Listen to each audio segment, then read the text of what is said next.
Here's a simple question. How can you make sure your child goes to school every day? And parents are responsible for this. How can you make sure of it? Do you threaten them with arrests? Do you have parent conferences to ask what's going to happen? You hold truancy court? Or do you make them sign attendance agreements?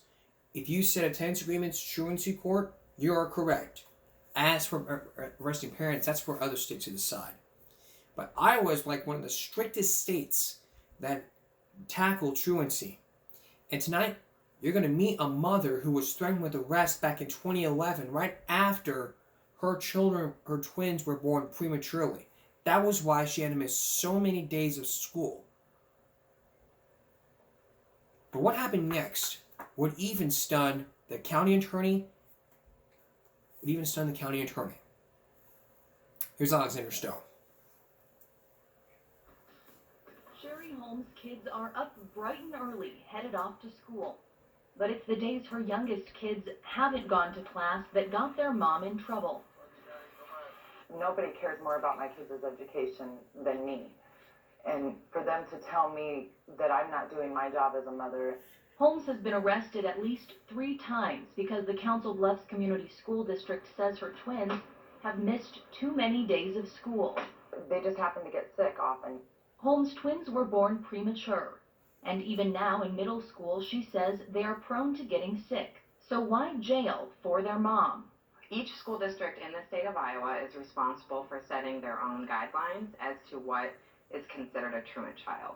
In April 2011, the Council Bluffs Community School District referred Holmes to the Potawatomi County Attorney over her children's absences. She signed what's called a mediation agreement. Basically, I had to sign the contract, or my other option was 30 days in jail. So I just signed the contract.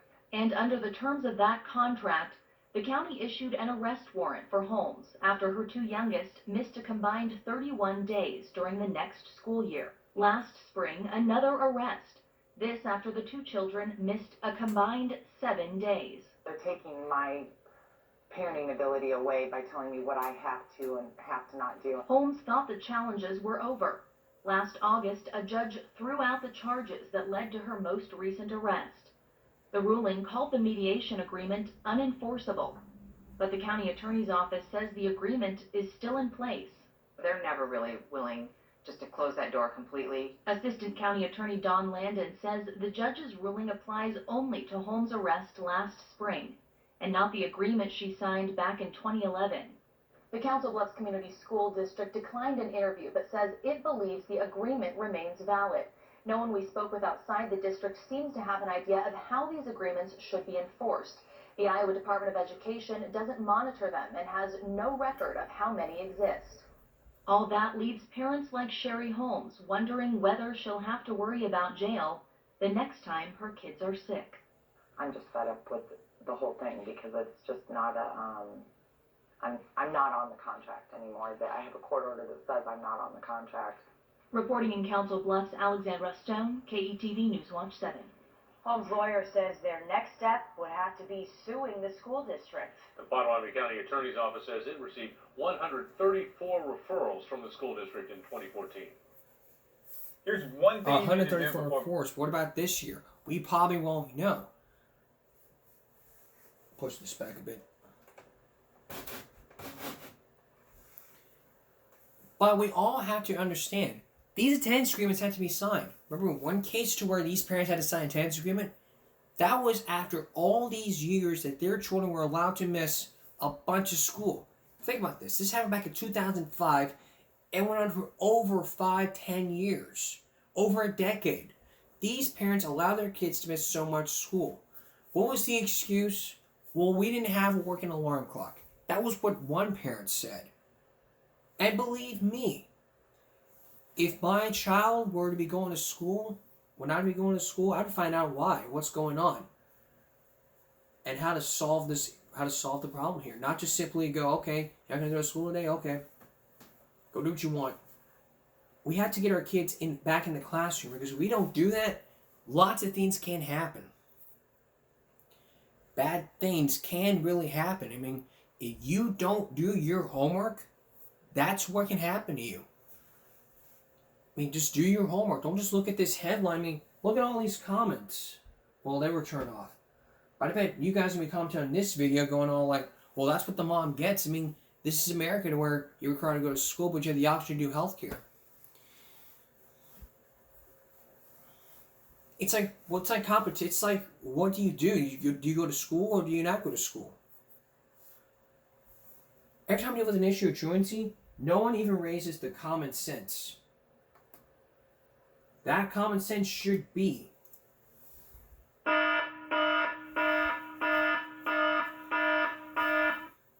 if your child is over 10 nights excused absences and you have to go in and sign a attendance agreement, over a 6-month period, and you get to sign that agreement and abide by what the attendance agreement says. Like I said, Texas is the only state that decriminalizes truancy. The only state ever. The only state. All the rest, they send you to jail. That's how they get you. Do you know how to carve a turkey, or even know how to smoke or fry a turkey? We're going to tell you the biggest mistakes ever that people do whenever they're smoking or frying a turkey when we return. Please stay with us. Are you even thinking about frying a turkey this year? Well, if you are, if it's your first time, the biggest mistake ever when people do is they have too much oil. And on that note, we're going to, in just a minute, we're going to show you a story time from Angry Grandpa who cooked a fried turkey. And you know what he did? His neighbor burned, people say Grandpa burned, and Charles we went on the porch, but in fact it was his neighbor. But who's telling the truth here? Let's look at the biggest mistakes first when frying a turkey. The biggest mistakes to avoid when deep frying a turkey. You're skimping and improvising with equipment. You have that one large butane camping stove and like a really big pot for making stock. You're pretty sure it can hold a large turkey. Surely if that pot hold a chicken, it can hold a turkey. And 5 gallons of oil. You think? When it comes to fry, you either can't get the oil, you can't even get oil on enough trying to cram the turkey onto a small pot, causing oil spill that catches fire. Now become one of these YouTube horror stories. Do this instead. You can buy a proper setup outdoor kit for frying. You can get a kit for deep frying turkey, 30-cart port, a fire burner, and a hose. You're going to do propane frying? Alright. Frying inside on your deck. That's the story we're going to tell you in just a minute from Angry Grandpa. But do not fry a wooden deck because oil can splatter. And when you're frying, it's always best not to fill the pot above 56% of the way because oil expands once you add in, unless you want to decorate your house. Maybe you need to. Fry your turkey in a space at least 10 feet away from your house, cars, or shed. Pavement or asphalt are the best surfaces for frying on, and they should be level and debris free. That means sweeping any dead leaves before you start to. Keep kids and pets away from the frying set and make sure a sober adult is present to watch the pot of hot oil at all times. The third mistake is not properly frying. Instead, what you want to do is thaw your turkey out completely. Being sure to allow plenty of time for it to completely thaw. It can take to 3 to 5 days in the fridge, depending on the size of your turkey. After thawing, unwrap the turkey and dry it through thoroughly with paper towels. After drying, season the turkey all over a kosher store and let it sit on camera for a day in the fridge. The fourth one is overfilling the pot with oil. Measure the amount of oil you need by using a frozen turkey or your fry pot, and water a few days before. And the fifth biggest mistake ever is dropping the turkey. Make sure you use a turkey lifter and heat-resistant gloves. If you have a firm grip on the lifter's hook, spread your legs a little wide to create a strong, sturdy base with your body, and slowly lower the turkey to the oil. And by slowly, I mean slow. It should take about 2 minutes for you to go from the base and the lifter in the movement when you can release the hook from the lifter.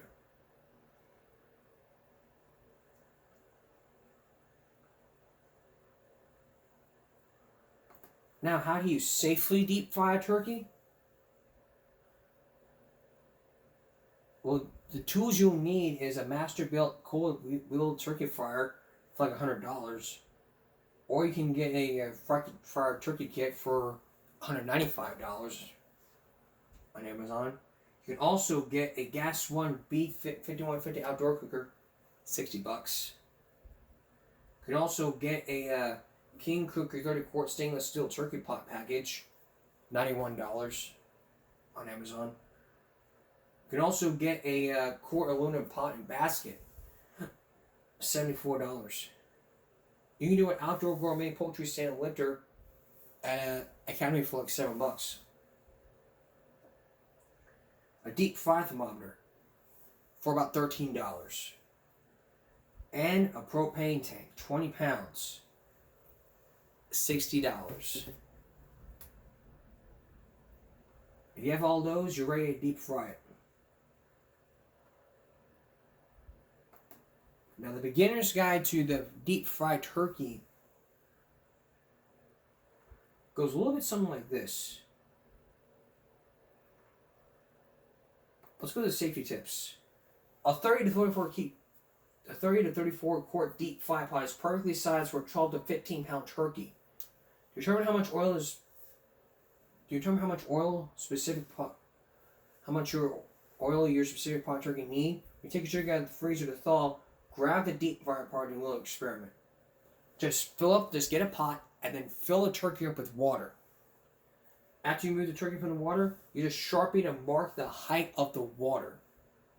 This will be the oil fill line. Make sure your burner is thawed and completely dry. Turn off the burner, lower the turkey into the oil very slowly. The best way of deep frying is like canola oil.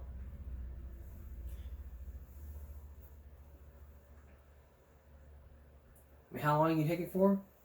The best part of deep fried turkey is usually 30 to 50 minutes.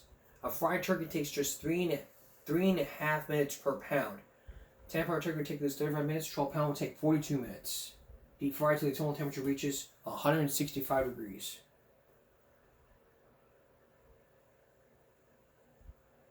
So that's how you know how to deep fry a turkey. Now, I told you before there was a story from Angry Grandpa all about the time he burned down the porch with the turkey. So let's take a look. Mobile games are going big. What's going on, you guys? Kid behind the camera here. I got my ingrown toenail surgery today. This is where I'm at right now. Gotta keep a band-aid on that thing. And that's Bridget walking in.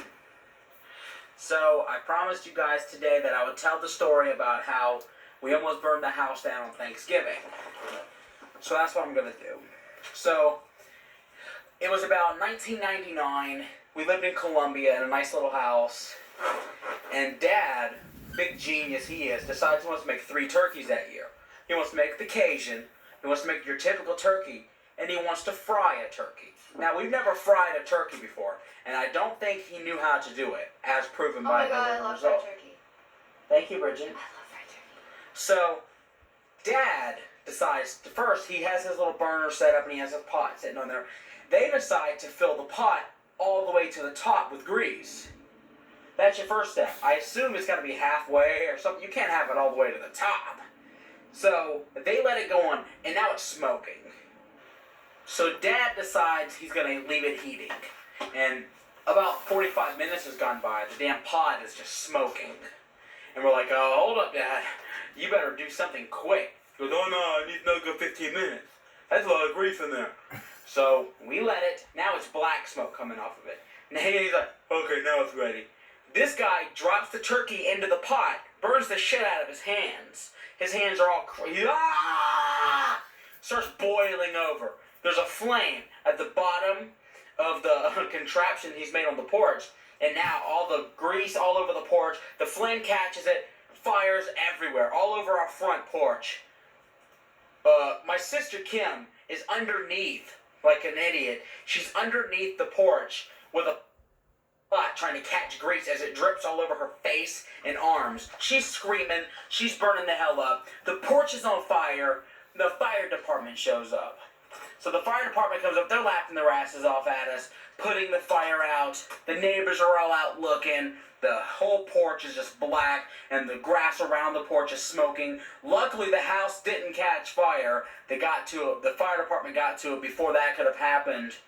But that's the story about when Angry Grandpa almost burned our entire house down because he wanted to make a fried turkey, and I'm not too sure he knew how to do it. Now, if we want a fried turkey, we ask Bridget's mom's boyfriend. That's the story. I'll have more stories to tell. The moral of the story is, do that experiment. Do that water experiment. Now let's hear from Grandpa's side, and then we are actually... What are you doing right now? Actually, you know what? We're going to take a break, and when we come back, we're going to hear Grandpa's side of the story about that fried turkey incident. And then a bit later, and then later on, in Kansas, some students were attacked on a school bus. Stay with us. We turn to our look about the biggest mistakes people make when frying a turkey. Now, if you're deep frying a turkey and don't know what to do, this is the show for you.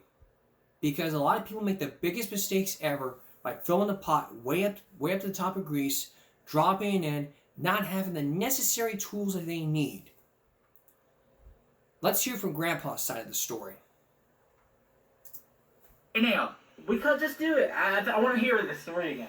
We used to live in do I gotta tell the story? Yes, it's really funny. I'm pretty sure I've told it before, but it's gonna be told again. We used to live in Gaston, right? In Gaston, South Carolina.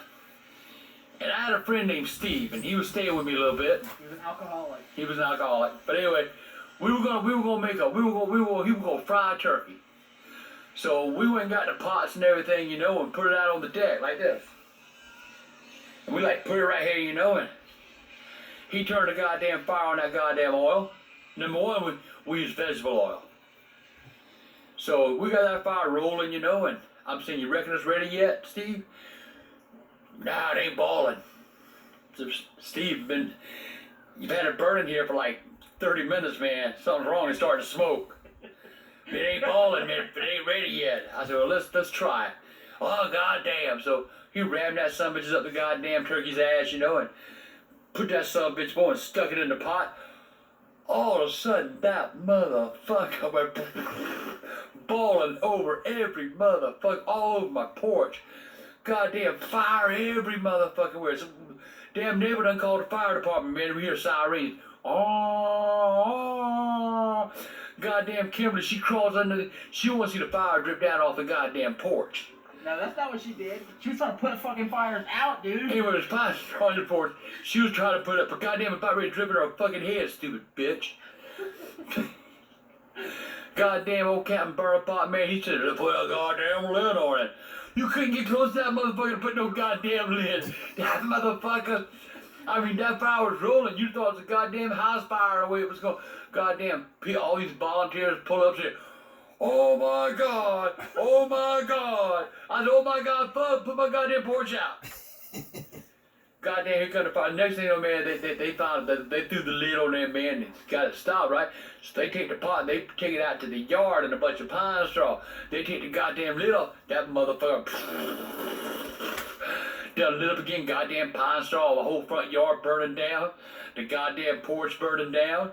Goddamn Captain Melts Pot said, I gotta go get me a beer. Went in the house and got him a Budweiser, come back out and finish watching the festivities. All on Thanksgiving. I ain't never gonna fry another turkey. I ain't never gonna fry a fucking turkey. Never gonna happen. I got a question. What? Didn't he drink and drive and crash the van the next day? Yeah, oh, that was another thing. The next day he got my van and he taking his girl home, right?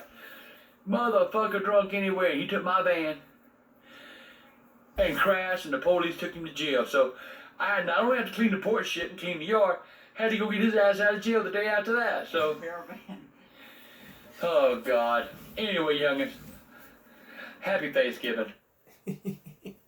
Seriously? What's gonna do? You're gonna regret frying a turkey and you're gonna get drunk the next day? Oh God, I regret burning that fucking porch. I'm gonna go. I'm gonna give me a beer.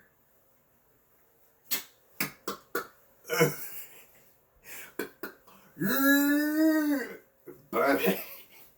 Burn that son of a bitch. Burn it. Burn it.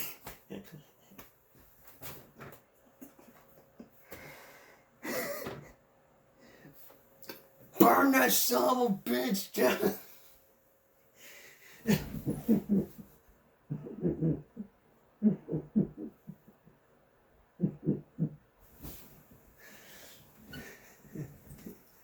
You ever want to like get a fried turkey, get to watch all the festivities going on, and then all of a sudden the porch goes on fire? You want to call the damn fire department? You would just freaking watch all the festivities, and you go, "I'm gonna get a beer," and then you drink the whole can of bottle of Budweiser. You go, "Yeah, burn that son of a bitch, burn that son of a bitch down on the ground all the way to hell." You're too drunk to realize you got like 4 or 5 beers later. And then all of a sudden you go drink and drive, go pick up your damn girlfriend, and all of a sudden, the next thing ever, you go drink and drive, go pick up your girlfriend, go, I never gonna find no turkey again.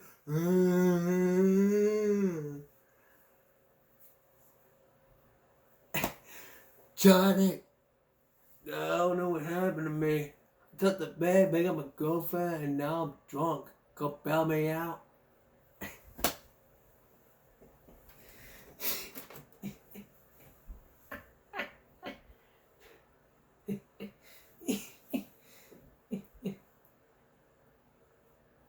I have got to get a hold of myself here. Bob, let the common sense say something.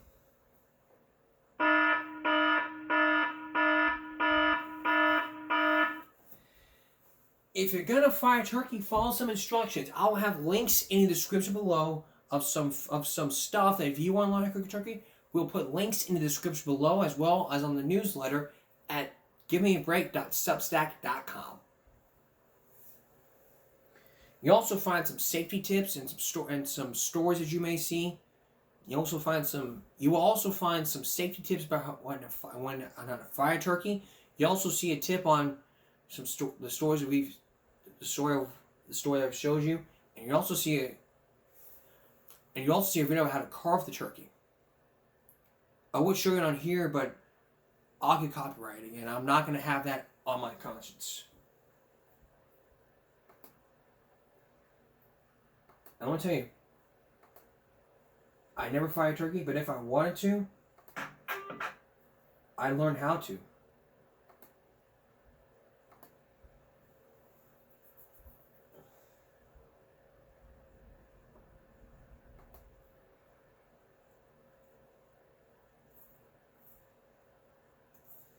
Fox 4's Jonathan Ketz talked with one of the drivers early this afternoon.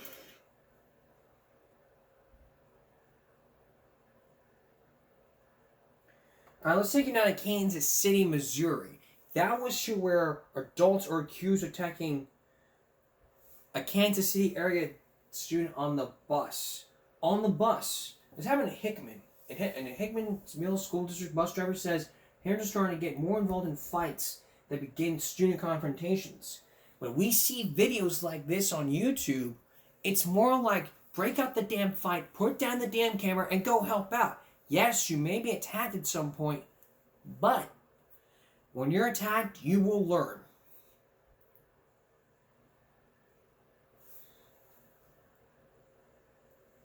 You will learn at some point. Here's Jonathan Ketz. First student has a bus barn here in Grandview where the woman we talked to starts her day. She says there aren't enough bus aides right now to control what goes on behind the driver's seat. The woman we talked to Friday feared for her job if she would have shown her face to Fox 4. Because as bus drivers, we can only do so much. That driver said just last month she had to go to the police department to file a report on a parent who threatened her. That's my concern. There's a lot of stuff that should be handled that's not being handled going on. That bus driver was joined by the mother of a middle school student Friday. Her daughter sent us these videos from within the last month on another bus in the district. Hickman Mills isn't commenting. Thursday afternoon, KCPD responded to Ruskin Way and Palmer Avenue around 4. A juvenile told officers he was assaulted by several adults on a school bus. That assault is under investigation. First Student says they're aware of the incident that took place and are deeply disturbed. Quote, "We are working collaboratively with law enforcement in the district as well as conducting our own internal review of the incident." Are you more mad at the district or the company? Both.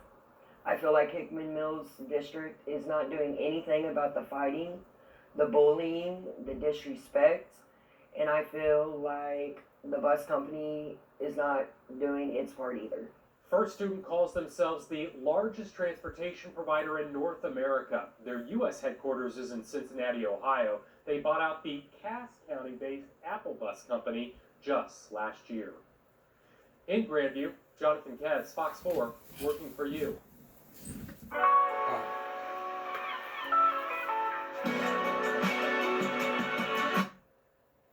Only in Kansas City, Missouri, you cannot miss.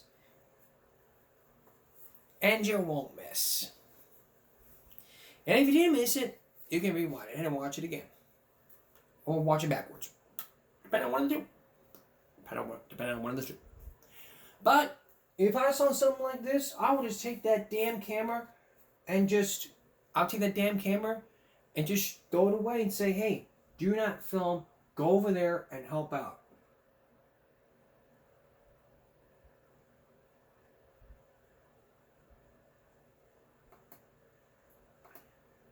All right. Now on to a case of a ding-dong ditch ass whooping. That's right. Can you just imagine going ding-dong and then you run and then going again ding-dong and all of a sudden, I see you, and then you get your ass beat.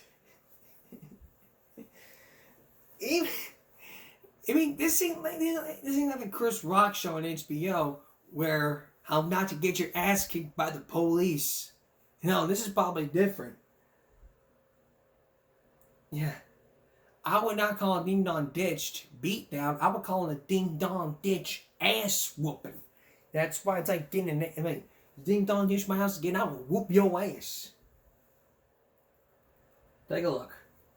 Take a look at this 15-year-old's face. He made a big mistake when he knocked on the door of a home and ran. Turns out the homeowner was a cop who he says chased him down and beat him up. The teen was taking part in a prank called Ding Dong Ditch, once thought of as innocent childhood fun. As Stephen Fabian reports, authorities now say it can be really dangerous. Imagine being the target of Ding Dong Ditchers for more than a year and a half. Well, that's what happened to one family. We're back! As soon as school started again, the very first weekend, pow, pow, pow, pow, we're back, F you. Kevin and his family say life in Fort Myers has become intolerable because of all the ding-dong ditching at their house. They're trespassing, they're harassing, they're stalking us. There's an epidemic of ding-dong ditch across America right now, driven by social media. Ding-dong ditchers get the added thrill of posting their pranks to Instagram and TikTok for all their friends to see. But ding-dong ditch can sometimes have tragic consequences. Anorak Chandra chased a bunch of ding-dong ditchers in his car. He ran them off the road near Los Angeles. 3 of the teenagers were killed. He was sentenced to life without parole in July. And this is how 15-year-old Jaden Sanchez looked after he ding-dong ditched the wrong house in Delaware. Turned out the homeowner was a state trooper and chased him down in his patrol car. The trooper has been suspended pending an investigation. He suffered a broken bone in his face. He suffered a very bad concussion.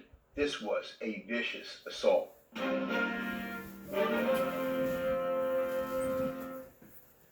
Alright. Throwing our common sense alert for all these ding-dong ditchers. Common sense alert.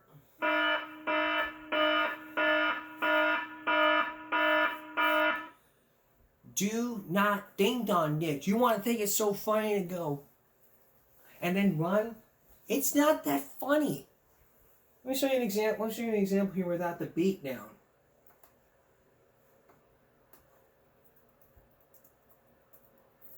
I mean, you look up ding-dong ditch.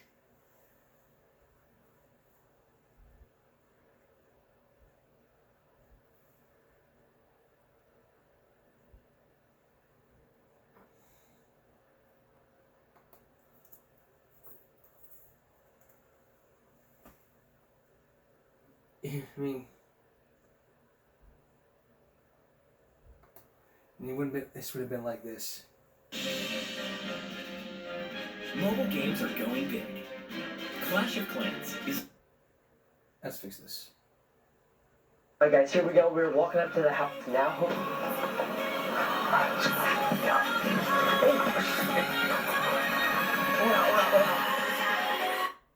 You see that right there? That clip right there?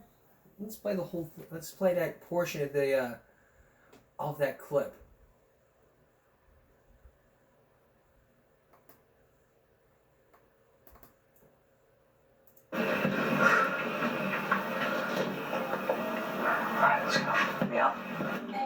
Oh my god. I saw him.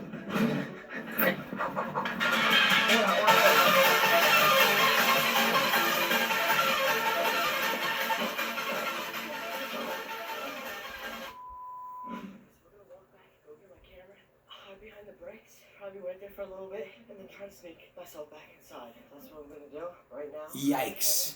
I outran so fast. I'm gonna wait. Oh dear, where would I like we You didn't go today. Why didn't you go? Because I didn't. You seen her ding dong ditching us? No, that wasn't me. So who was it? Wasn't me. How come you're the same guy that I was just chasing? Huh? I don't know. What do you mean you don't know? I don't know. I'm just sitting there thinking it's that black Bronco gun playing games. Ding dong ditch, I'm getting ready to call the cops. Really? Sorry, it was just for a video. A video? Yeah. Really? You gonna put me in fucking... Yeah, knock off your bullshit, Dom. Christ, dude. It was just ding dong ditch, it wasn't that I bad. thought it was one of them little fuckers that get messing around. What are you doing? Why do you keep doing that shit, dude? Alright. These people think it's funny for like millions of views. I mean, you look up, like I said, you look up Ding Dong Ditch on YouTube or on TikTok and Instagram, and all the videos pop up about these Ding Dong Ditchers. So the moral of this common sense is do not Ding Dong Ditch. It's trespassing on private property. You can be arrested, and you can be arrested.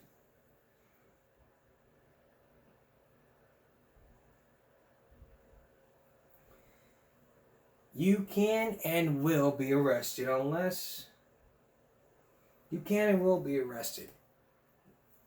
This is not a joke here. I don't want to see people going to jail for stuff like this. I really don't. But...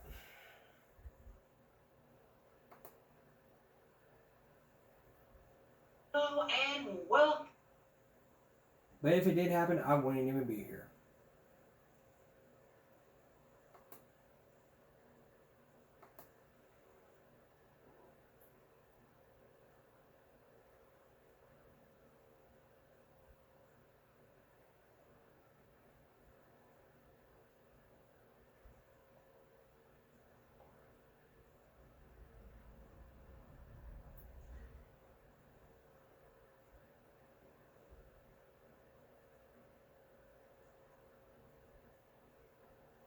Oh, now I'm gonna take it to Springfield, Ohio, to where a murder had happened. We'll tell you that story when we come back. Stay with us. Now we're gonna take you to Springfield, Ohio, to where murder has happened in a hospital, in a community hospital. But it led to an investigation by doctors.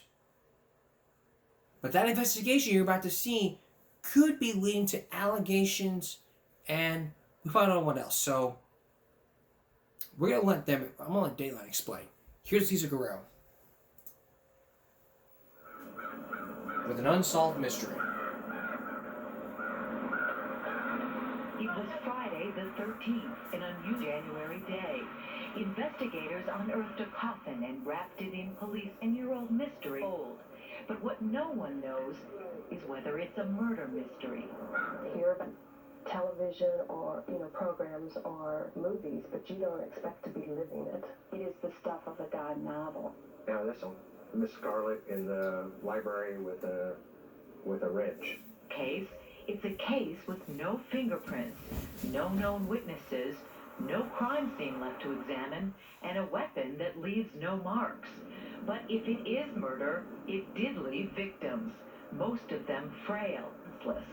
But Vivian Norman was only 59, a mother of 6 when she went into the hospital for a broken hip and died 2 weeks later of respiratory arrest. And you assumed it was We because of accepted arrest? that. We accepted that. But now, it's a different story. Maybe there was foul play involved. Breaks her hip, then ends up in the hospital. And then 2 weeks later passes away. It turns out, just before her death, Vivian Norman shared with her daughter what terrible foreboding. She said, Ruth, if I die in this hospital, have them do an autopsy and you're going to find it's a medication that has killed me. And I chose not to do that. And I have lived with that for the 10 years. But do you think your mother had a premonition that something was wrong? I really do believe that, yes. What was Vivian Norman so afraid of? Investigators at Community Hospital in Springfield, Ohio, had their own suspicions because July 9th, 1985, an employee working in this supply closet stumbled upon 40 drug is called Pavulon. Used properly, it's a powerful muscle relaxer. Used improperly, it can kill you. Dr. Paul Andorfer was radiology at Community Hospital. Describe death by Pavulon. Must be terribly frightening. Patient fully aware that they were totally paralyzed. They cannot breathe, they cannot talk. They only have a few bodily functions intact. Just a gradual slowing of the heart rate as it runs out of oxygen, the motor will die. Was Pavulon used to kill as many as 30 people at Community Hospital in the summer of 1985? And if it was, couldn't. Records show the hospital quietly reviewed dozens of cases in 1985, but as you'll see, they may not have looked closely enough. An employee at the time, who asked not to be identified, says the suspicions peaked late one August night. There were 2 deaths occur within an hour on the night shift, and then evidently the lights came on. Something was wrong. He's recalling the events of August 7th, 1985, 11:54 p.m. 75-year-old Isaac Bloomfield's failure. He died. 37 minutes later, 83-year-old Auburnso stopped breathing. He died as well. A nurse on duty noted they both had a respiratory arrest, but still had a heartbeat. According to Andorfer, signs of Pavulon poisoning. Then, just hours later, a third died. Again, it was respiratory arrest. Sixon stopped breathing just after he was treated with a device called a nebulizer, which administered of a mist. Harrison was later revived. What did he say happened? His legs were, he could hear us, couldn't talk, and he couldn't breathe. If I gave Mr. Harrison's account of what happened to him to any anesthesiologist, I guarantee that they would identify not only the type of drug, but the drug specifically. The drug he means is Pavulon, and the next day, 2 containers of it were found in a disposal box close to Harrison's room. I think at first I'm a feeling of disbelief. This can't be happening in our hospital. This can't be true. This cannot be true. But soon, disbelief turned to fear and paranoia. You're afraid to even go in and do your job, knowing that you've got hundreds of eyes looking over your shoulder. Everybody became suspicious, alert. Everybody became, I guess, a suspect, I should say. Could a murderer be stalking the halls of Community Hospital? The hospital had to know. So its investigators tested tubing and syringes for Pavulon. They sent tissue samples out for independent lab testing. And then an extraordinary step that only a few people knew about. Looking for more, the hospital had a body exhumed to test for Pavulon. The test results would later turn out to be the first in a series of incredible twists and turns in this case. No Pavulon was found in any of the tissue samples. According to the hospital, it wasn't in the IV tubing or syringes either. No Pavulon was found at all. The investigation was closed, and it stayed closed for 8 years, until Dr. Paul Andorfer heard something that startled him. I was told by a nurse that there was an exhumation in 1985. And I said that couldn't have happened. It turns out the hospital's investigation was, according to Andorfer, so top secret that even he, the head of anesthesiology, was never told. Found it. I said, this just absolutely could not have it.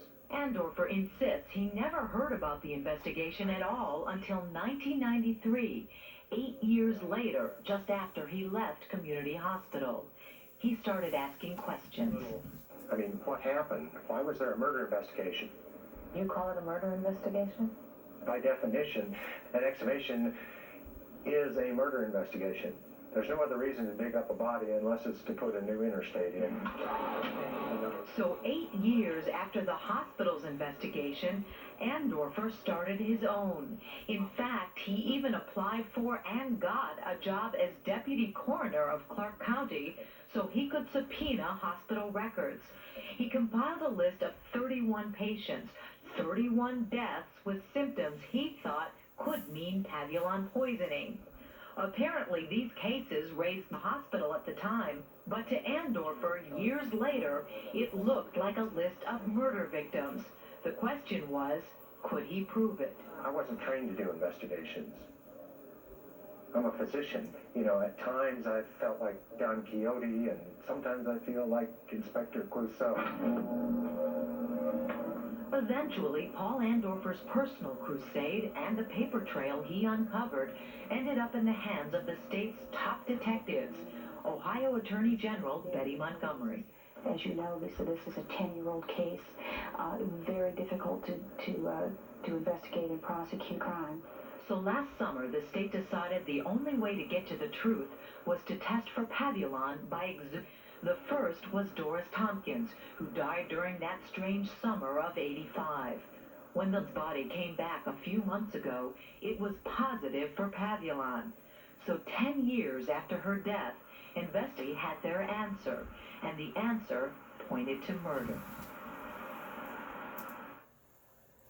That answer would always point to murder. But what about the other? But the question is, what about all the other victims?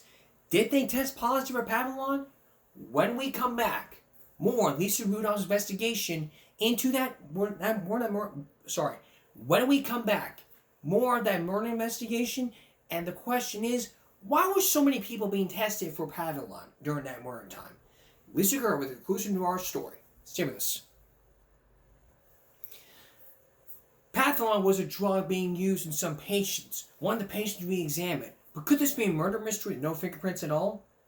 You're about to meet some sources who say it probably did happen. So why? Once again, here's Lisa Rudolph. When Doris Tompkins died in June of 1985, no one dreamed that 10 years later, investigators would find the drug Pavulon in her body. It had never been prescribed for her. Was it murder? Dr. Paul Andorfer thought so, and more. We're talking about murders in the hospital, and we're talking not only that, we're talking of the cover-up. If there were as many as 30 murders, as Andorfer suggests, who could have done it? Were they covered up? And were the answers to be found in this supply closet, where you'll remember exactly 5 weeks after Doris Tompkins died, dozens of empty bottles of Pavulon were found. Who put them there and why? Since Pavulon is a very specialized anesthetic with little use outside the operating room, except as poison.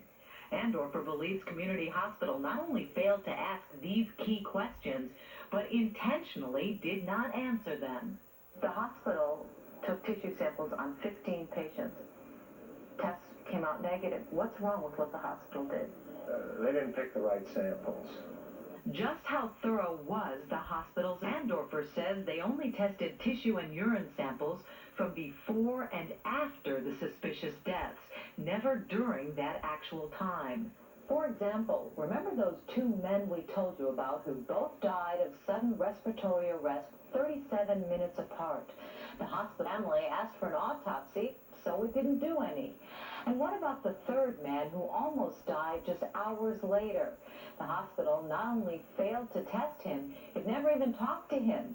And Dateline couldn't because he died of natural causes 2 years later.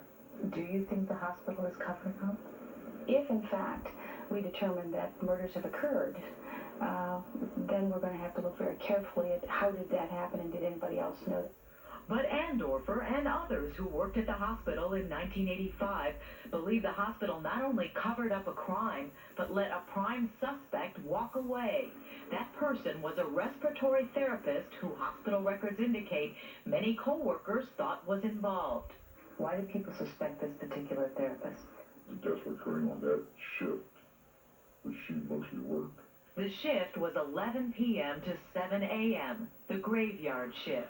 And co-workers noted the therapist was in the area when some suspicious things happened. Like on July 18, 1985, when a patient suddenly became paralyzed. And on August 7th, when those two elderly men died of respiratory arrest just 37 minutes apart. And early the next morning, when the third man went into respiratory arrest. Records show he had just received a nebulizer treatment from the therapist in question, and one of the people who later revived him was that same therapist.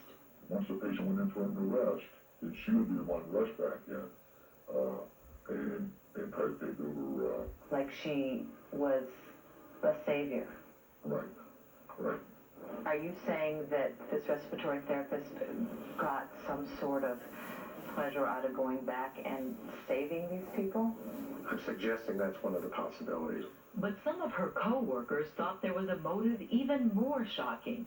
Did she show a sense of dedication and compassion for her patients? No. If the patient consumed a lot of time, she really didn't want to have to deal with that patient. She would complain. Right. She would get back from the patients and during the break period of downtime, would play Yahtzee or cards or... She played dice games. Right. Emmett Harrison, the patient who almost died, apparently also suspected the therapist. Documents show he angrily told her supervisor he did not want her in his room again, as he felt that she had in some way contributed to his respiratory arrest. So that's when everything sort of blew up. Right, right. The day after Harrison complained, the hospital took action, but what it did only added to some employees' perception that a potential scandal was being hushed up. The therapist was suspended, but sources tell Dateline she was suspended with pay. What do you think about that? That alone brought no suspicion to me. Something's wrong here. I mean, how could this woman continue to get paid? Right. They said, hey, we have no proof. We didn't know it was her. We can't suspend her pay. Wouldn't make it work. But the therapist would never work for Community Hospital again. She remained on suspension for 10 months. Then, in June of 1986, she left as part of a plea bargain, but not over any missing pavilion or questionable deaths. She was charged with receiving stolen property, a breathing tube, apparently used on her second job as a paramedic. When she resigned from the hospital, the charges were dropped. In the meantime, the suspicious events seemed to stop, and the hospital closed its pavilion case. Were you surprised that they closed it down? Shocked? What was your reaction? I was hurt. I was let down. I was hurt. The hospital said we looked into it. No evidence of any wrongdoing, just some missing pavilion bottles. There was 59 missing bottles. Something bad was wrong. Unexplained deaths. The investigation ended prematurely. This is the biggest tragedy in the history of American medicine. Not because of the murders, but because of the cover-up. Suspicious deaths at a Springfield hospital. Andorfer's allegations made headlines across the country, shaking up the sleepy blue-collar community of Springfield. While the hospital refused to talk to Dateline, it launched an extensive PR campaign, including this press release saying it started an investigation in 1985 solely because it found the empty pavilion bottles, not because of any suspicious deaths, that it fully cooperated with law enforcement agencies and had hired a well-known forensic pathologist to assist in the investigation. The hospital said after many months, when all efforts proved fruitless, the investigation was finally closed. But when state investigators found pavilion in Doris Tompkins' body last December, pressure on the hospital mounted. 6 weeks later, this past January, Hospital Vice President Chris Brohart took 50 sleeping pills, an apparent suicide attempt. That personal tragedy raised even more suspicions. We don't know what caused this, but we can't ignore the fact that it's in the middle of an investigation in which he's been involved. The next day, hospital spokeswoman Kim Parks lashed out at the media and Paul Andorfer. And you have violated one of the most important rules of journalism, to question the credibility of your sources. The hospital blasted the media for pursuing every, quote, unfounded allegation by highly questionable source. Is that highly questionable source you? No doubt. They've attacked me every which way they can. But in fact, hospital officials aren't the only ones who question some of Andorfer's allegations, including his claim that he was kept in the dark about the hospital's initial Pavillon investigation until 8 years after the fact. Is it possible that Dr. Andorfer would not have known? No. No. You had to live in cave not to have known that. He's aware of it. In fact, the hospital claims it has documents that prove Andorfer knew about the 1985 investigation at the time, but it refused to show them to Dateline. Could Andorfer be hiding something? Does he have a secret agenda? The hospital says yes, he's out for revenge, and that Andorfer's allegations came just weeks after he left Community Hospital in an unrelated dispute. But Andorfer claims it's the other way around, that the hospital where he worked for 20 years forced him out to get back at him for starting the investigation. Andorfer is now suing. Is Dr. Andorfer a whistleblower, or is he a disgruntled employee who wanted to retaliate against the hospital? Whether or not his motivations are pure or not pure, we believed that we needed to reopen that investigation. And ironically, if it does become a murder investigation, the man who blew the whistle, the man who says he wears black in sympathy for the dead, Paul Andorfer himself, may wind up a suspect. Investigators tell Dateline it's a remote possibility, but hard to ignore Dr. Andorfer's unlimited access to Pavillon and extensive knowledge of the drug. How much Pavillon would it take to kill someone? Probably 2 cc's would be a good dose for yourself. That would kill me. Were you involved in any way in the missing Pavillon and in these suspicious deaths? Absolutely not. Dateline wanted to ask the same question of the respiratory therapist so many co-workers suspected back in 1985. We tried phone, by mail, through her attorney, and face-to-face. Lisa Rudolph from Dateline NBC. Can I just ask you a few questions?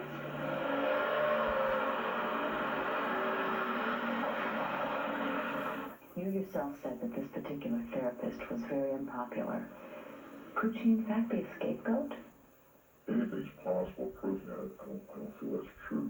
I mean, she would be the easy target in all of this if she was so disliked by everyone. This is true. That's true. Who was the killer? Was there a killer at all? You'll remember investigators already exhumed one body which tested positive for Pavillon. So on that fateful Friday the 13th, this past January, they set out to break the case wide open by exhuming more bodies. But for families of possible victims, it was an agonizing decision. But when I first seen it coming out of that mausoleum that she was in, I felt that they was releasing her to let us have her back. Remember, Vivian Norman was the woman who told her children she thought the hospital was giving her the wrong drugs. What we're talking about here, if in fact the tests come back positive and that there was Pavillon, we're talking about somebody. Somebody has actually was going around murdering people. Doing away with them. For what reasons, I don't know. I mean, I guess only time will tell when the test results comes back. And either this nightmare will be over or it has just begun. Right. That's the big question. 4 weeks later, the test came back, the latest in a series of stunning twists in the case. No Pavillon was found in any of the recently exhumed bodies. The families of these individuals can rest assured that the deaths of their loved ones were not the result of criminal activity. Or were they? Did the tests really prove beyond all doubt that Pavillon Pavillon did not kill them. Even the FBI's expert forensic scientists can't say for sure whether Pavillon could always be detected after a body's been buried for a decade. So facing a whole new set of questions, Ohio State investigators continue trying to solve what has been an unsolvable mystery for 10 long years. What could have happened to the Pavillon in those 59 empty bottles? Why was Pavillon found in Doris Tompkins' body? Who knows what and isn't telling? And what about the nearly 24 other possible victims? Do investigators continue to exhume bodies and put more families through such an excruciating waiting game? Or do they stop and possibly let a murderer go free? No charges have been filed against anyone in this case. That's why we did not identify the respiratory therapist some co-workers suspected. Investigators say they have no formal suspects because there has been no official ruling of homicide. But they also say they are pursuing this case in the same way they conduct a murder investigation. Their next step is to convene a panel of forensic pathologists from across the country to review the case and decide if more bodies need to be exhumed.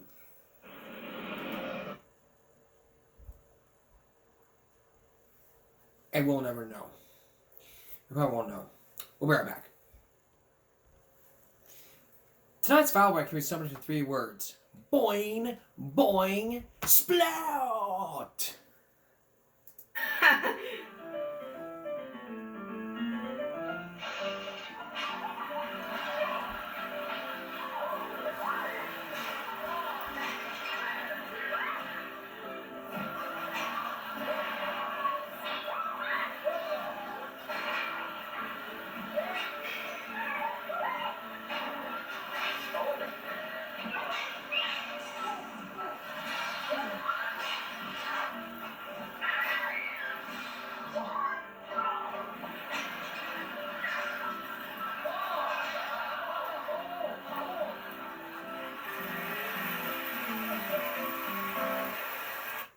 Wow.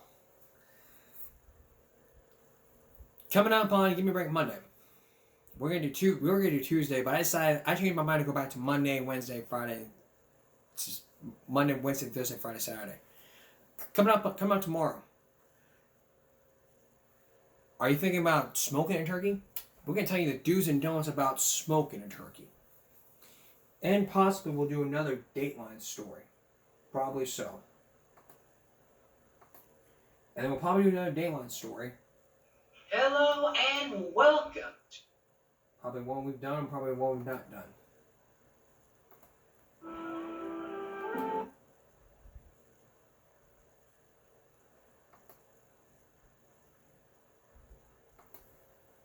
And if we didn't do it, but if it was a story, we'd probably look at